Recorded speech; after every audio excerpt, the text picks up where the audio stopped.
Hi, I'm Heather Briggs of My So Quilty Life. Welcome back to my channel. I'm here with another skill builder video, and today we're talking about nesting our seam. I love nesting seams. It's probably one of my favorite things to do, and that is because I have a special technique. And this technique works with any seam that you need to match up or align. Now, it's not some magic trick that I'm going to tell you what I do. It's simply two little things. It's holding my seams together and stitching over them. That's right. I'm only stitching over that seam when I sew. Instead of starting at the top of my piece and sewing down with a 1/4 inch seam all the way down, I first only sew over my seams where I need them to nest. So here I've made two little pieces here. One I pressed in and one I pressed out. Now, to nest your seams, you're going to want to make sure that you've pressed them in opposite directions. And here I have. So this one is pressed in towards the middle rectangle, and this one is pressed out towards the outer rectangle. Now, one thing that I'm going to do is first I'm going to show you exactly how I do that. So I'm going to go to my other camera. Okay, so here are my two pieces. Again, one piece is pressed towards the middle, one is pressed outer. So you might be tempted, take these pieces, lay them on top of each other, go to your machine and start up here and stitch all the way down. That is not what I do. What I do is first, I find the seam with my fingers, kind of interlocking them, kind of trying to push them, and they don't push, they don't move because they stop, they're interlocked. And I like to look what a 1/4 inch would be. So right there looks pretty good. And all I'm going to do, I'm worried about this one seam right now. I'm going to go ahead and stitch about 4 stitches over that seam. After I've done that, I'm going to do the same thing to this seam, not worrying about anything else. You're just going to come over here and try to lock it in, and you're going to flip it back at what a 1/4 inch would be and see how it looks. Looks pretty darn good to me. So what I will do is I'll then stitch about 4 stitches over that. So I'm going to go ahead and do that, and then I'm going to show you what that looks like. Okay, I just got done assembling this seam with about 4 to 6 stitches and this seam with about 4 stitches. So now I'm going to open it up and see what it looks like. Now, because there's only 4 to 6 stitches, it's not going to hold well, so don't pull it. But what you're doing is you're just opening it up at the seam to see where that seam nested.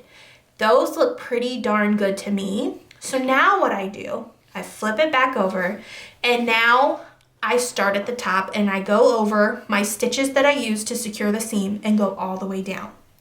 After that, I press it. Now you want to make sure that you go directly over the seams you already made, because if you need to press open, you want to make sure that you can and there isn't a little seam there that's going to pop open.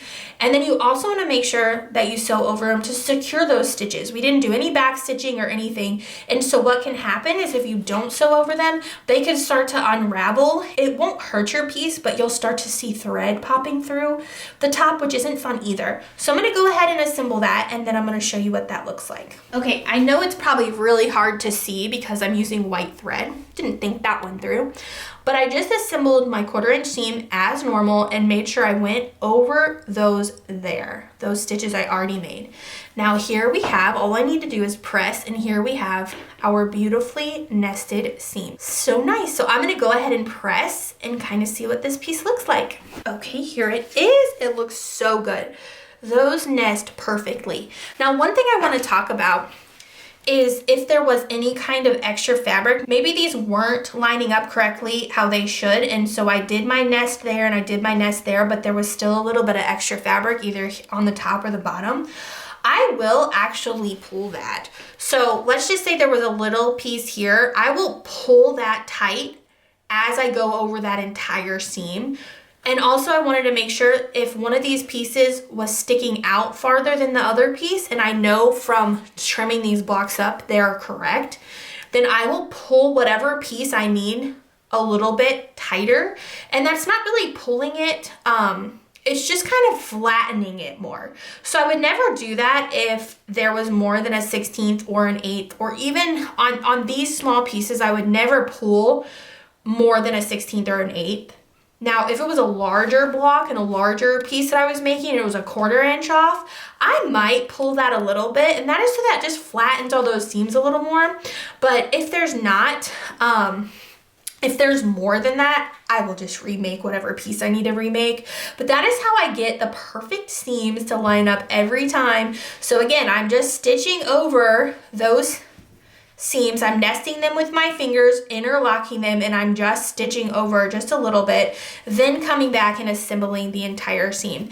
Now, another thing I want to talk about is I like to also, whatever fabrics are on top, I like to make sure they have less amount of seams.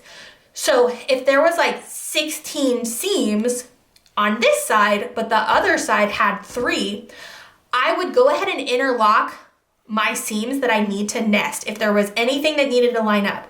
Then I would flip everything over so that the piece with the least amount of seams is on top.